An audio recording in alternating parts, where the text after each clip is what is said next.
नमस्कार दोस्तों। अपन ने नवजात शिशु परिचर्या अपन देख रहे थे, जिसके अंदर अपन ने क्या देखा। अपन ने नाल छेदन अपन ने देख लिया। सबसे पहले अपन ने नाल छेदन जो था वो अपन ने देखा। इसके बाद जो अपन ने है मुख शोधन, नवजात शिशु का मुख शोधन अपन ने देख लिया। जी हाँ। इसके बाद जो अपन तीसरा पॉइंट जो देख रहे हैं जो वो है अपना प्राण प्रत्यागमन। अपन जब मुख शोधन पढ़ रहे थे उस समय अपन ने लास्ट में बात की थी, जो प्राण प्रत्यागमन है वो काफ़ी महत्वपूर्ण होता है एग्जाम की दृष्टि से। तो बिल्कुल जो प्राण प्रत्यागमन जो है विधि जो है, इसका प्रश्न आता है 10 नंबर तक का आ जाता है। इससे बड़े क्वेश्चन कुछ यूनिवर्सिटीज़ में 15 नंबर तक के क्वेश्चन भी प्राण प्रत्यागमन के देखने को मिलते हैं। जी हाँ। तो प्राण प्रत्यागमन जो होता क्या है कि प्राण प्रत्यागमन, प्राणों का जो है वो वापस आगमन कराना। जी हाँ। तो इसमें जो है ये सुनिश्चित किया जाता है कि बालक जो है वो इजीली जो है अपना स्वतंत्र जीवन जी सकता है। जी हाँ। उसका जो है जीवित होने का इसमें अपन देखते हैं कि उसके जो किस प्रकार से उसकी एक्टिविटीज़ वगैरह चेक की जाती हैं, है ना। तो उसके जो है सारे जनरली जो है इसका मुख्य उद्देश्य होता है कि बालक की जो रेस्पायरेशन है वो नॉर्मल चलने लग जाए। जी हाँ। तो अगर वो कहीं ना कहीं उनमें अबनॉर्मलिटी है तो उनको अपन को किस प्रकार से ठीक करनी है वो अपन प्राण प्रत्यागमन विधि में देख रहे हैं। जी हाँ। तो किस प्रकार से आचार्य चरक ने सबसे पहले क्या कहा है वो अपन देखेंगे। आपने शारीरिक स्थान में भी इसको पढ़ा होगा। जी हाँ। तो अपन इसको जो है समझने के लिए 3 हिस्से इसके अपन करते हैं। तो पहला हिस्सा जो है वो तस्यास्तु खलवा प्रया से लेकर अपन भवंती तक ले रहे हैं। दूसरा जो है वो अपन यहाँ से लेकर और पुनर्लभ्यते तक अपन देख रहे हैं। और तीसरा जो है वो लास्ट वाला पोर्शन अपना हो जाएगा। जी हाँ। तो सबसे पहले क्या है कि तस्सास्तु खल्व प्रया परपत्यनार्थे कर्मणि क्रियमाणे जात मात्र से कुमारस्य कार्याणि तानि कर्माणि भवन्ति। जी हाँ। तो इसके अंदर सबसे पहले क्या हो रहा है, खल्व प्रया। तो जो अपरा जो है, प्लासेंटा जो है वो जब तक गिर रही है अपन जो है, तो उसको जो है वो तो अपने को करना ही करना है। उसके बाद में क्या करना है अपने को कि जो इस बात की भी सुनिश्चित करना है कि जो अपरा से जब कनेक्शन हटे उसका, तो उस समय अपने को क्या है कि ये भी देखना रहता है कि उसकी खुद की जो रेस्पिरेशन वगैरह है वो चालू हो जाए। जी हाँ। तो अपन लिखेंगे, क्या लिखते हैं इसके अंदर सबसे पहले। जी हाँ। आप लिख भी लीजिएगा, मैं कोशिश करूँगा कि आप अच्छा आपका जो है शॉर्ट मटेरियल तैयार हो जाए, ताकि आप उसको जब एग्ज़ाम टाइम में पढ़ो तो आप इजीली उसको पढ़ सको। प्राण प्रत्यागमन जो है एक जो लेक्चर में कंप्लीट नहीं हो पाएगा, तो अपन कोशिश करेंगे जल्दी 1-2 में कंप्लीट करें, लेकिन फिर ज़्यादा लंबा भी नहीं करेंगे। जी हाँ। तो इसको लिखिएगा, परसुता स्त्री की अपरा, जिसको अपन बोल सकते हैं प्लासेंटा, गिराने के लिए, मतलब उसकी जो प्लासेंटा बाहर आए, ये प्रयास तो करने ही करने अपने को। कार्य करते हुए जो प्रसवित बालक है, जिसका प्रसव हो रहा है, या फिर अपन कहें जिसका प्रसव हो चुका है, उसके लिए भी जो अपने को कार्य करने हैं। जी हाँ। तो कार्य करते हुए, जी हाँ, आगे क्या लिखा है, उत्पन्न होने के बाद कुमार के लिए, जो बालक है, कि कुमारस्य कार्याणि तानि कर्माणि भवन्ति। तो कुमार के लिए क्या करने हैं,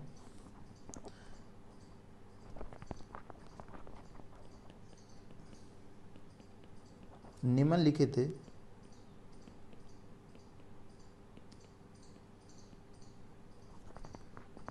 कार्य करने चाहिए। जी हाँ। तो ये जो अपना लाइन है ये कर्माणि भवन्ति तक जो है वो अपन कंप्लीट कर चुके हैं। इसके बाद तद यथा, यहाँ से अपन शुरू करते हैं कि उसके बाद क्या करना है। जी हाँ। तो तद यथा अस्मनो संगठनम कर्णयोर मूले, अस्मनो पत्थर, संगठन, पत्थरों का संगठन लेना, कहने का मतलब 2 पत्थर लेने हैं, उनको एक जगह जो है वो टकराना है। जी हाँ। कर्णे और मूले, उनको कहाँ संगठनम, कहाँ उनको टकराना है, कर्णे और मूले, कान की जो मूल है, कान के जो नीचे जो भाग है वहाँ पे अपने को इनको आवाज़ करनी है उनसे। जी हाँ, तो उसके बाद अपन लिखेंगे सबसे पहले निम्नलिखित कार्य करने को कहा। तो सबसे पहले अपन पहला काम कर रहे हैं कि दो पत्थर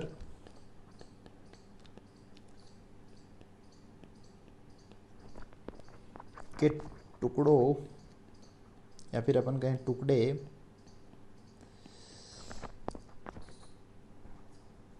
लेकर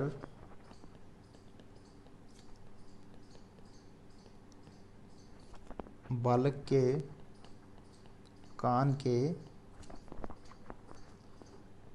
मूल में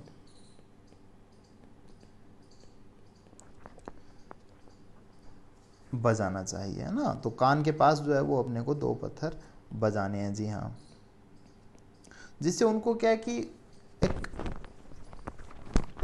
एक एक्टिवेशन जाता है, उसके पास में एक पल्स जाती है, एक सेंस जाता है ना, तो उसको एक्टिवेट होता है वो कहीं ना कहीं। जी हाँ, उसके बाद अपन आगे जो है लिखा हुआ है, क्या अपन समझ पा रहे हैं, शीत उदकेन उष्ण उदकेन व मुख परिसेक है। जो गर्म जल और शीतल जल से जो अपने को क्या करना है, मुख का सिंचन करना है, अपन कहें परिसेक करना है। तथा स क्लेश वितान प्राणानाम पुनर्लभेत। इन सब से क्या होता है कि जो क्लेश, क्लेश मतलब जो दुख है ना, कहीं ना कहीं उसके प्राण जो है वो कष्ट में है, प्राणों को जो कष्ट है उनको जो है वापस जो है वो ऊर्जा मिलती है। जी हाँ, तो दूसरा कार्य अपना क्या है, पहले अपन ने पत्थरों को कान के पास में बजाया। दूसरा है कि गर्म या उदक मतलब जल होता है, शीतल जल से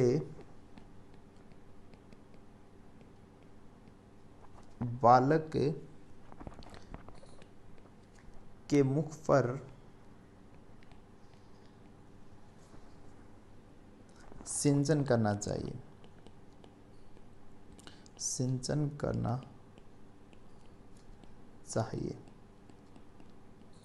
जी हाँ, इससे भी क्या होता है, इम्पल्स जाती है और उनसे कहीं ना कहीं जो है वो जो नॉर्मल जो क्रियाएं वो सुचारू रूप से चालू होते हैं, उनके प्राणों में जो है वो शक्ति आती है। जी हाँ, इन कर्मों से क्या हो रहा है। इसके बाद जो तीसरी लाइन है उसमें लिखा है कि इसके बाद जो आगे है उसमें क्या लिखा, तथा स क्लेश विहितान प्राणा। जो क्लेश हैं, जो कष्ट हैं, उनसे जो है वो उनको छुटकारा मिलता है। जी हाँ, तो आगे अपन लिखेंगे इन क्रियाओं से, जो ऊपर अपन ने जो क्रियाएं बताई हैं, इन क्रियाओं से वर्षों में उत्पन्न हुए कष्टों से पीड़ित प्राण पुनः बलिष्ठ हो जाते हैं। तो ये कहने का मतलब जो इससे कहीं ना कहीं थोड़ी थकान से मुक्ति मिलती है, फ्रेशनेस आती है। जी हाँ, इसके बाद अपन आगे देखते हैं, आगे क्या लिखा है कि कृष्ण कपालिका शूर्पेण चैनम अभिनिष्पुण्य उद्देश्य है। जी हाँ, सयाद यावत प्राणानाम प्रत्यागमनम। जी हाँ, तो इसमें अपन क्या लिखेंगे, यदि अगला पॉइंट है अपना तीसरा पॉइंट है। जी हाँ, अगर इन केस यदि बालक में चेष्टा का अभाव हो तो, चेष्टा अगर उसमें नहीं है, एक थोड़ा निष्क्रिय टाइप है, एक्टिव नहीं है, तो उस केस में क्या करना है कि अपने को जो आर्टिफिशियल रेस्पिरेशन है वो जो है अपने को करना चाहिए। तो इसमें क्या लिखा है कि अगर चेष्टा का अभाव हो तो सींक से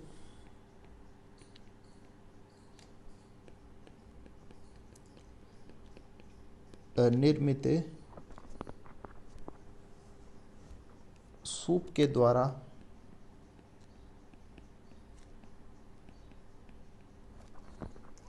तब तक वायु करें जब तक कि श्वास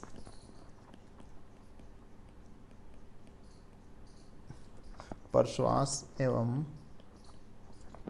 अन्य चेष्टाएं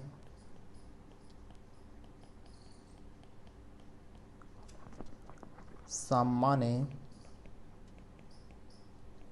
न हो जाए। जी हाँ, इसमें क्या करना है अपने को, उससे जो है एक जैसे एक पाइप टाइप होती है, तो इसमें क्या है, इसमें एक तो देखिए आप सबसे एक पहले जो अपन ये देख लेते हैं कि अगर चेष्टा का अभाव है उस केस में अपने को क्या करना है, उसको आर्टिफिशियल रेस्पिरेशन देना है। तो किसी पाइप की मदद से जो है अपन ये काम कर रहे हैं, तो ये जब तक करना है जब तक कि बच्चा खुद से जो है वो सांस ना ले सके। जी हाँ, तो ये बात अपन ने बोल दी। इसके बाद अपन ने बात की है कृष्ण कपालिका। तो कृष्ण वर्ण की बात की है यहाँ की ब्लैक करने की जो ब्लैक जो है उसका रंग होना चाहिए, ब्लैक कलर की होनी चाहिए। तो जो काला रंग है वो इसलिए बताया गया है कि कहीं ना कहीं जो ब्लैक कलर है वो बालक की जो आंखें होती है उनके लिए काफ़ी हितकर होता है। जी हाँ, तो उसलिए जो है कृष्ण कपालिका यहाँ पे कहा गया है। जी हाँ, इसके बाद जो है आचार्य सुश्रुत ने, अपन ने देखिएगा अपन जब नाल छेदन का जो अपना था उसमें अपन ने सबसे पहले अलग अलग कौन कौन से आचार्यों ने कौन कौन सी विधियां बताई है नवजात शिशु परिचर्या के लिए वो देखी थी। तो उसमें अपन ने देखा था कि आचार्य सुश्रुत के केस में प्राण प्रत्यागमन जो था वो नहीं बताया इन्होंने प्राण प्रत्यागमन के बारे में। इसलिए इन्होंने सिर्फ इतनी सी बात कही है कि जातस्यो उल्बम पनीय। जी हाँ, कि जो जन्म जातस्य अपन ने बात की है जन्म लेने के बाद, तो जो उसके जन्म उपरांत जो है वो केवल आप जरायु को हटा दीजिएगा। इसी बात का जो है वो वर्णन आचार्य सुश्रुत ने किया है, जो अपन मुख शोधन में अपन पढ़ चुके हैं। जी हाँ, इसको अपन लिखेंगे कि आचार्य सुश्रुत ने जन्मोपरांत केवल जरायु हटाने का वर्णन किया है।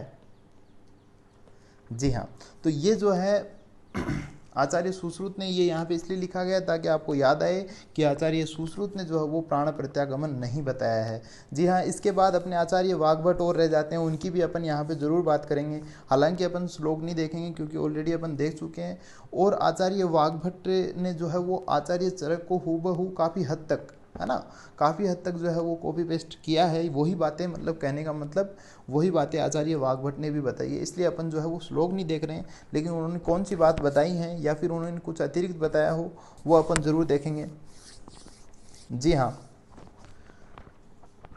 तो सबसे पहले अष्टांग संग्रह या फिर अष्टांग हृदय की बात करते हैं। जो भी हैं उनमें काफ़ी समानता है दोनों ही ग्रंथों में। जी हाँ, तो अपन यहाँ पे बात करेंगे अष्टांग संग्रह की कर लीजिएगा, अष्टांग हृदय की कर लेते हैं। अष्टांग संग्रह लिखते हैं यहाँ पे। जी हाँ, अष्टांग संग्रह में कुछ ज़्यादा बताया है। तो इसमें पहली बात अपनी क्या है, आचार्य वाग्भट ने बताई है कि बालक के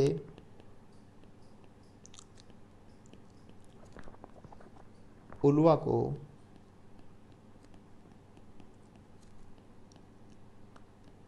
सेंधव एवं घृत से साफ करें।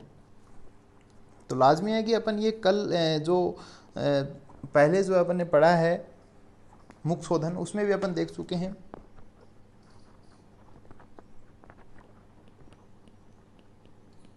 करने को कहा है। अष्टांग संग्रहकार की बात अपन कर रहे हैं। जी हाँ,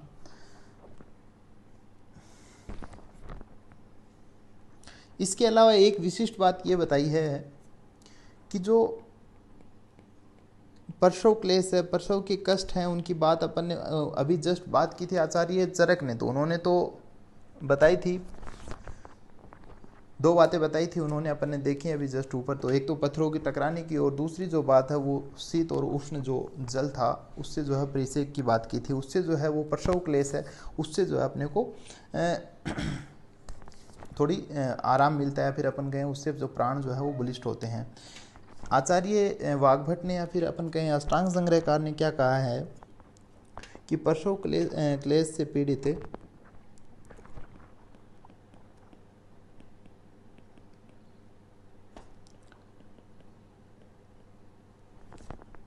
बालक के शरीर पर बला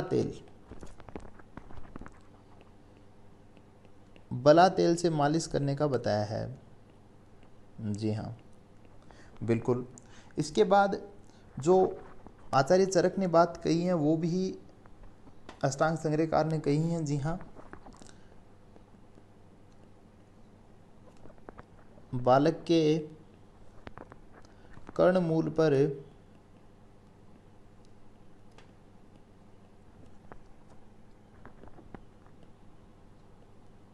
पत्थर बजाने की बात जो है वो भी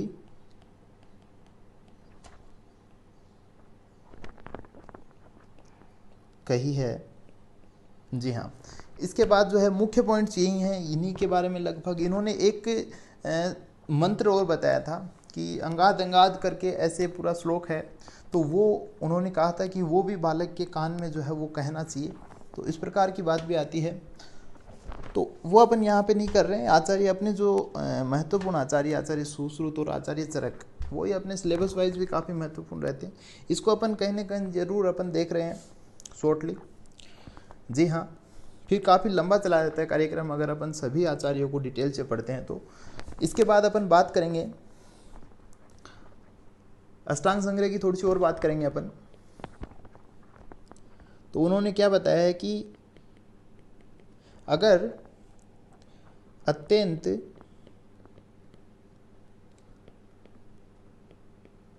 संकुचित पथ से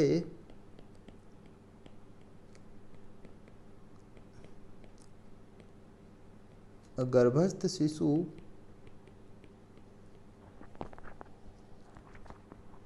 के निकलने में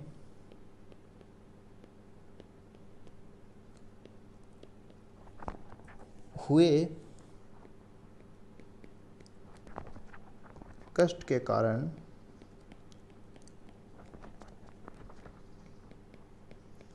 मूर्छित शिशु के लक्षण।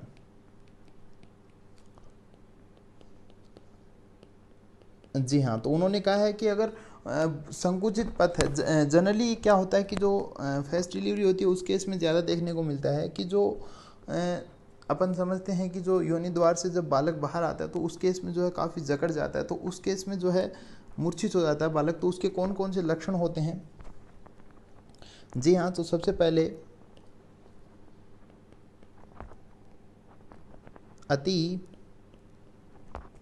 प्रबल मोह। तो ये जो है ये एजिड जो है उनके आचार्य वाग्भट की बात करें तो उनमें जो है एजिड श्लोक दे रखा है, तो उसी को अपन बात समझ रहे हैं। तो सबसे पहले उन्होंने बताया कि अति प्रबल मोह, तो ये आपको लक्षण मिलेगा। दूसरा है क्लेश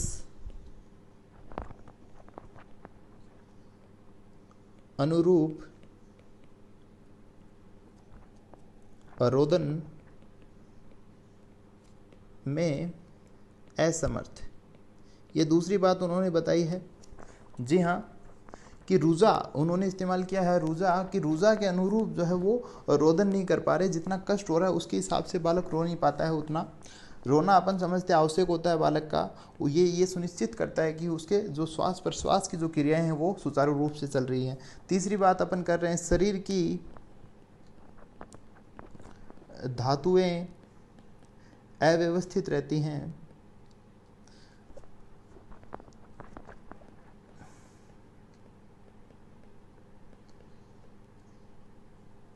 जी हाँ, अगली अपन बात करेंगे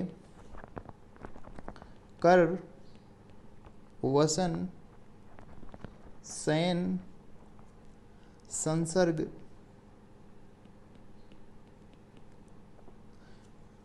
कर्कच रूप कर्कच स्पर्श मेव।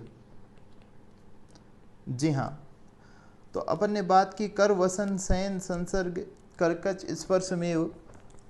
इसमें क्या है, कर मतलब हाथ होता है, वसन मतलब वस्त्र कपड़ा, शयन मतलब सैया को जिसको अपन बोलते हैं। तो इनके साथ जब संसर्ग होता है, स्पर्श होता है इन सब का, तो वो क्या होता है कि वो एक आरिवत वो चुभता है। जी हाँ, तो ये कहीं ना कहीं जो है वो बालक को चुभता है ना। तो ये आरिवत अनुभव होता है। इसका मतलब ये है कि हाथ, ये भी जो है ये श्लोक की लाइन उठाई गई, जो महत्वपूर्ण लाइनें थी वो अपन यहाँ बाहर निकाली हैं। हाथ, वस्त्र, सैया के स्पर्श को, या फिर अपन कहें आरिवत स्पर्श को, आरिवत अनुभव होना।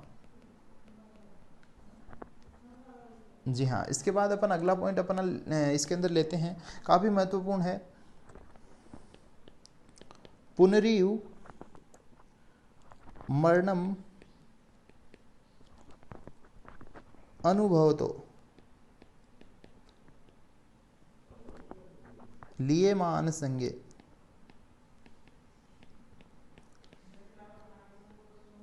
इसमें अपन क्या लिखेंगे कि पुनः मृत्यु के कष्ट का अनुभव होना, मतलब दोबारा ऐसे लगता है कि जो अपन समझते हैं मरणासन पे व्यक्ति बहुत कष्ट भोगता है, तो पुनः जो है वो मृत्यु के कष्ट का अनुभव होना। जी हाँ, तो ये जो 5 पॉइंट है ये दर्शाते हैं कि जो शिशु जो है, अगर इस प्रकार की अगर अपने को देखने को मिल रहा है शिशु के अंदर, तो उस केस में जो है वो कहीं ना कहीं जो संकीर्ण मार्ग है उसकी वजह से जो है उसने जो है मूर्छित हुआ है। जी हाँ, तो उसके लक्षण हैं। जी हाँ, इसके बाद अपन बात करेंगे ये सब जो ये समस्या जब आती है, इसके लिए जो अनिवार्य होता है क्या, प्राण प्रत्यागमन अनिवार्य होता है ना। तो इन सब के लिए क्या क्या अपने को करना होता है वो अपन पहले भी देख चुके हैं। तो एक बार यहाँ पे जो है आचार्य वाग्भट ने भी बताया, तो वो अपन इकट्ठा करके देख लेंगे, बाकी पीछे का जो है वो सारा एक जगह अपना इकट्ठा हो जाएगा जो अभी तक देखा है वो।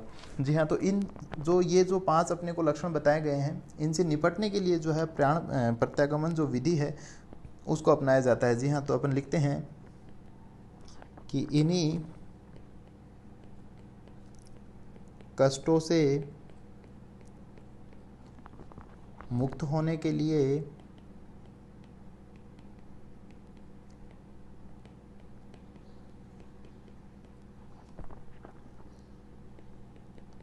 प्राण प्रत्यागमन विधि आवश्यक है। जी हाँ, तो इनसे जो निपटने के लिए, इनसे बाहर निकलने के लिए अपने को प्राण प्रत्यागमन विधि की जो है आवश्यकता होती है। उसमें अपन ने देखे किस प्रकार से, सबसे पहले अपन ने देखा था, अपन जो है हिंदी नहीं लिख रहे हैं अभी, थोड़ा इस प्रकार लिखोगे तो वो ज़्यादा बेनिफिशियल रहेगा, अच्छा जो है वो अंक जो है अर्जित होते हैं एग्ज़ाम में। पूरा श्लोक याद नहीं हो पाएगा, बड़ा श्लोक है, महत्वपूर्ण लाइनें वो अपन याद कर सकते हैं।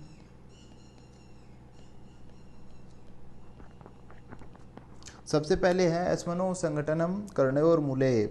जी हाँ, तो समझ रहे हैं अपन, जो पत्थर हैं उनको जो है कान के मूल में बजाना है। दूसरा है शीतोदकेन उष्णो उदकेन वा मुख परिसेक है।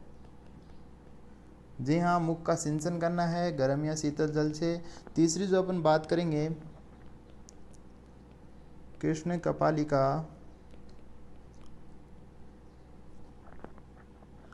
सूप द्वारा वायु करना। लास्ट में अपन ने बात की थी कि कर्ण में मंत्र पढ़ना।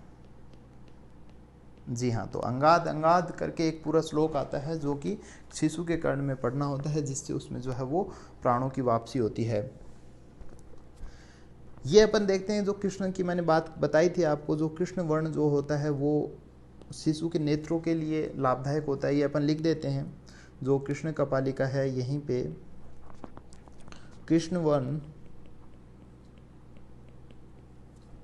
शिशु के नेत्रों के लिए हितकर है, इसलिए जो है वो कृष्ण वर्ण लिया जाता है। जी हाँ, इसके बाद जो है ये यहाँ तक जो है अपन विभिन्न आचार्यों के द्वारा प्राण प्रत्यागमन की जो विधि बताई गई है वो अपन ने कर ली है। लेकिन जो प्राण प्रत्यागमन विधि जो है, रिससिटेशन जो है विधि या फिर जो प्रोसेस है, तो वो अपन देख रहे हैं, तो ये मॉडर्न में भी काफ़ी महत्वपूर्ण हो जाता है ना। और अपन बात करें रिससिटेशन ट्रीटमेंट की बात करते हैं अपन, तो काफ़ी जो जनरली अपन देखते हैं जो अपनी टॉक्सिकोलॉजी है, अगत तंत्र है, उसके अंदर भी इसका काफ़ी यूज़ है। अपन हर विष के बाद में अपन इसको देखते हैं, रिससिटेशन चिकित्सा अपन अलग से पढ़ते हैं कि क्या करना चाहिए। तो इसलिए अपन इसको जो है मॉडर्न के हिसाब से भी बहुत इंपॉर्टेंट हो जाती है।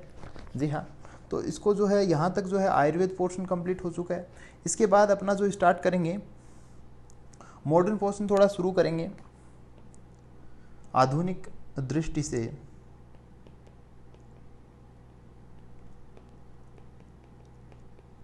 प्राण प्रत्यागमन,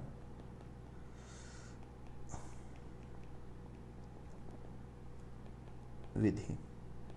जी हाँ, तो अपने को आजकल उस समय भी बताया गया है, तो ये कहीं ना कहीं इम्पल्स भेजना ही टारगेट रहता है इसमें, ताकि बच्चे को चेक किया जा सके। तो अपन जो है वो टिंगलिंग वगैरह करके या फिर थपथपा के, पीठ थपथपा के चेक करते हैं कि वो एक्टिवेट है क्या।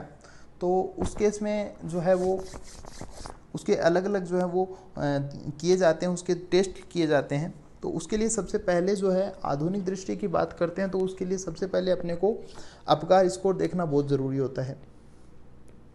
अपगार स्कोर अपने को समझना होता है कि क्या होता है अपगार स्कोर, क्या इसकी उपयोगिता है, किस प्रकार से इसका जो है वो यूज किया जाता है। बहुत ही इंपॉर्टेंट है। अकेला अपगार स्कोर आ जाता है कभी कभी, तो APGAR का मतलब पूछ लेते हैं कि क्या इनका मतलब होता है।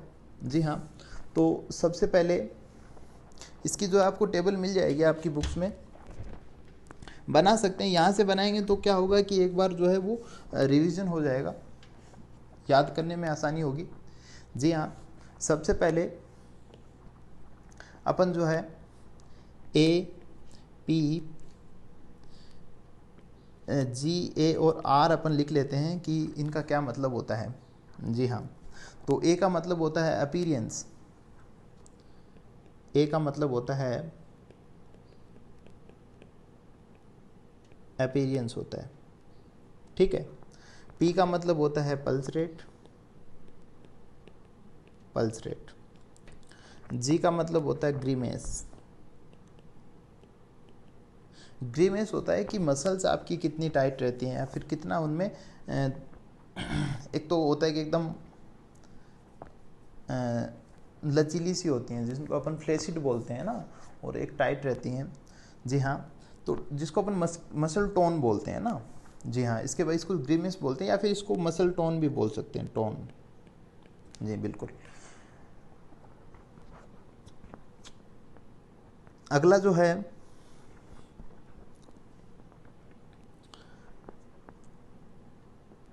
ए का मतलब होता है एक्टिविटी, एक्टिविटी जिसको अपन बोलते हैं कि प्रतिक्रिया, जिसको अपन जैसे रिएक्टिविटी बोल सकते हैं। जी हाँ, आर का मतलब होता है रेस्पायरेशन, रेस्पायरेशन जनरली जो है रेस्पायरेटरी रेट की बात करते हैं अपन इसके अंदर। जी हाँ, सबसे पहले अपीयरेंस की बात करते हैं। अपीयरेंस इनकेस कैसा दिख रहा है, मतलब कहने का मतलब क्या, वर्ण, वर्ण मतलब कलरिंग की बात करते हैं ना, कलर की बात करते हैं सबसे पहले। तो इसके क्या है कि पॉइंटिंग सिस्टम होता है कि 0, 1, 2, इनमें से जो है वो संख्या दी जाती है, उसके कलर वगैरह को देख के लास्ट में टोटल कर लिया जाता है। जितना उसमें से अंक आता है उसके अनुसार जो है वो उसकी परिस्थिति का जो है अनुमान लगाया जाता है। जी हाँ, सबसे पहले अगर जो उसका कलर एकदम ब्लू है, कहने का मतलब उसको ऑक्सीजन नहीं मिल रही है। अपन समझते हैं ऑक्सीजन के अभाव में ही नीला कलर होता है, या फिर कैसा हो जाता है, श्वेत हो जाता है, श्वेताभ, है ना उसके। जी हाँ, उस केस में अंक 0 मिलेंगे। ये तो क्या है कि पूरा शरीर नीला है। दूसरा क्या होता है कि कुछ विशेष पोर्शन, सबसे पहले क्या होता है कि जहाँ पे कैपिलरी नेटवर्क ज़्यादा होता है वहाँ पे जो है वो जल्दी ब्लूइश कलर दिखता है। तो सबसे पहले कहाँ दिखेगा, हाथ, पैर, जनरली ओस्ट। जैसे अपन कुछ पॉइजन्स में देखते हैं सबसे पहले नीलिमा आती है, पॉइजन जाता है तो वो ओठों पे देखने को मिलता है अपने को, ओस्ट आदि। तो इन पे जो अपने को नीलिमा देखने को मिलेगी, तो इन पे है कुछ ऑर्गन विशेष पे है तो उसको अपन 1 नंबर देंगे। और अगर पूरा गुलाबी कलर है, उसका मतलब किसी प्रकार की ऑक्सीजन डिफिशियंसी अपने को नहीं दिख रही है, या फिर अपन कहें पिंक कलर है, तो उस केस में उसको अपन नंबर 2 देंगे। और मैक्सिमम नंबर जो अबकार स्कोर में 2 ही होते हैं। जी हाँ, इसके बाद अपन बात करेंगे पल्स रेट की। पल्स रेट अपन चेक करेंगे बालक की। अगर पल्स रेट अनुपस्थित हैं उस केस में अपन 1 भी नंबर नहीं देंगे, उसको 0 देंगे। और अगर पल्स रेट अपन एक पढ़ते हैं BMR पढ़ते हैं ना, बॉडी मास रेशियो होता है, उसमें क्या होता है कि जितनी छोटी बॉडी जिसकी होती है उसकी जो पल्स रेट या फिर अपन कहें हार्ट बीट उतनी ही ज़्यादा होती हैं, उतनी उसकी जो रेस्पिरेटरी रेट भी उतनी ज़्यादा होगी। जी हाँ, तो अपन जैसे अपन समझते हैं कि जो चूहा जो होता है, माउस होता है, उसकी जो हार्ट बीट जो होती है वो बहुत ज़्यादा होती हैं ह्यूमन के कंपेयर में।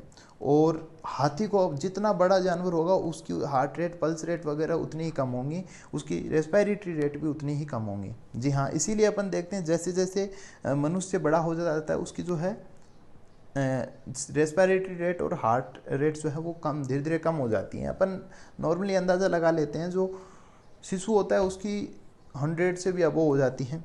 और अपन जो होते हैं अपनी नॉर्मली जो हार्ट बीट जो है वो 72 पर मिनट रहती है। जी हाँ, अपन अब बात कर रहे थे पल्स रेट की बात कर रहे थे। जी हाँ, पल्स रेट में सबसे पहले अनुपस्थित हैं अगर, तो अपन कितने अंक देंगे, 0 अंक देंगे।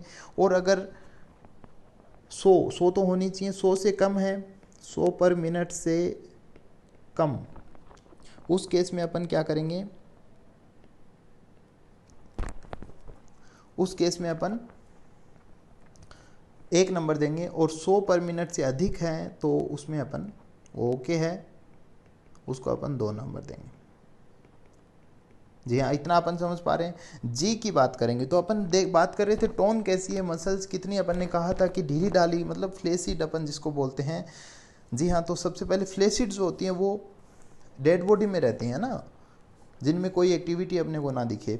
जी हाँ, तो सबसे पहले टोन की बात कर रहे हैं, या फिर अपन बात करते हैं मांसपेशी स्वभाव जिसको अपन बोले, है ना, मांसपेशी का किस प्रकार का स्वभाव है।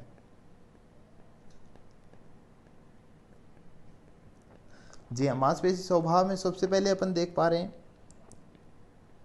एकदम स्ववत, मतलब एक डेड बॉडी की तरह है। कहने का मतलब अगर फ्लेसिड हैं उस केस में अपन क्या 0 नंबर दे रहे हैं।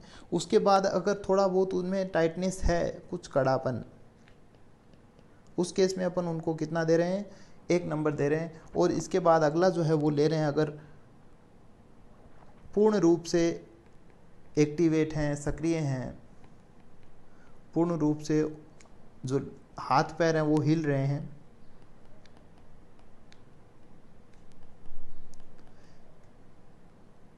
हिला पा रहा है वो, तो वो उस केस में अपन उसको 2 नंबर देंगे। जी हाँ, अगली बात अपन ए से एक्टिविटी की करेंगे।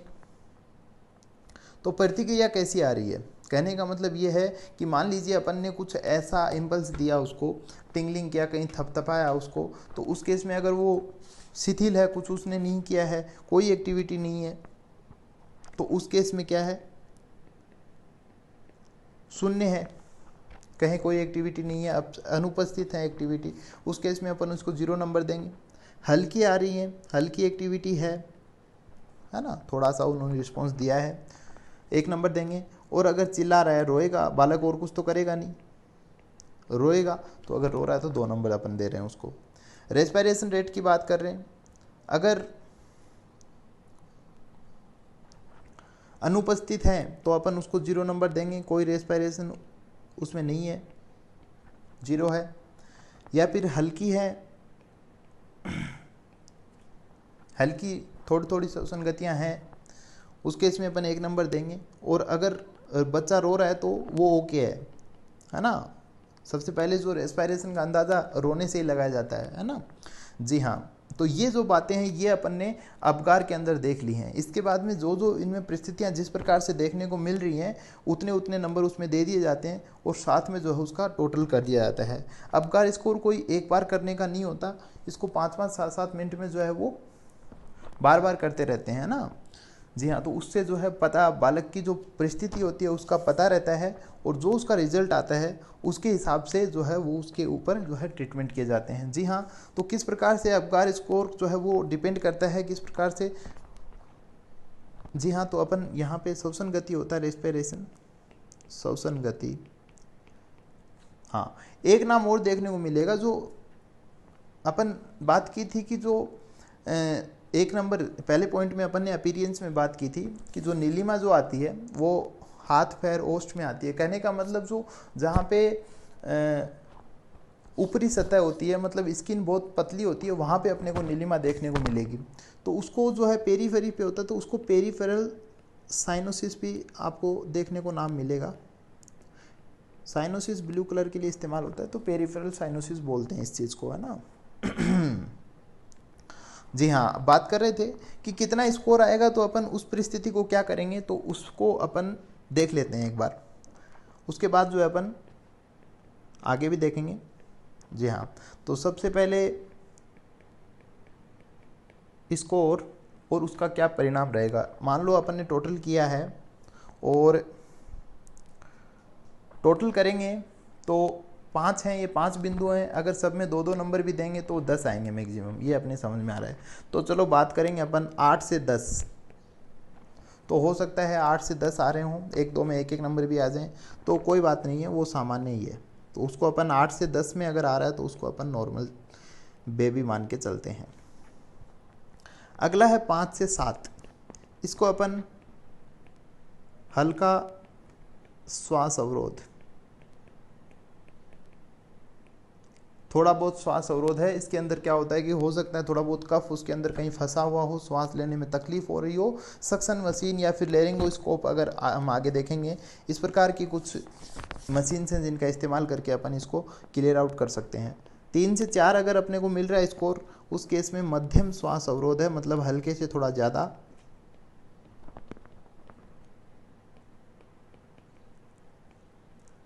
अगली बात करते हैं, अगर 0 से 2 है तो उस केस में साहब ये बहुत तीव्र श्वास अवरोध है। इसमें जो है वो शिशु की जो है लाइफ थ्रेटनिंग प्रॉब्लम्स रहती है, जीवन खतरे में रहता है, मर भी सकता है शिशु। जी हाँ, बिल्कुल बात करेंगे, ये जो है ये अपना अपगार स्कोर हो गया है। इसके बाद अपन मॉडर्न में किस प्रकार से प्राण प्रत्यागमन विधि को अंजाम दिया जाता है वो अपन इसके बाद में देखेंगे, क्या उसके नॉर्म्स होते हैं। स्टार्टिंग ऐसे होती है, स्टार्टिंग में साफ सफाई की जाती है, वो अपन अगले वीडियो में फिर से देखेंगे। अपन कम्प्लीटली पूरा मॉडर्न के हिसाब से अपन देखेंगे। लेरिंगोस्कोप के बारे में थोड़ा सा देखेंगे, किस कौन कौन सी ड्रग्स वगैरह अपने को दी जो शिशु को दी जाती हैं। श्वास अवरोध के केस में क्या ट्रीटमेंट करें, तीव्र श्वास अवरोध है, मध्यम है, हल्का है, उस केस में क्या करना है, सारी बातें अपन आगे देखेंगे। फिलहाल अपगार स्कोर की बात करें, बहुत महत्वपूर्ण है, आप इसको तुरंत याद कर लीजिएगा, काफ़ी इंपॉर्टेंट जरूर आता है ना। और नवजात शिशु परिचर्या बहुत काफ़ी परसेंटेज लेता है, करीबन 10% आता है इसमें से। जी हाँ, कोई भी प्रॉब्लम हो आप ज़रूर पूछिएगा, कोई दिक्कत नहीं है। ग्रुप्स वगैरह उनको आप ज्वाइन कर लीजिएगा।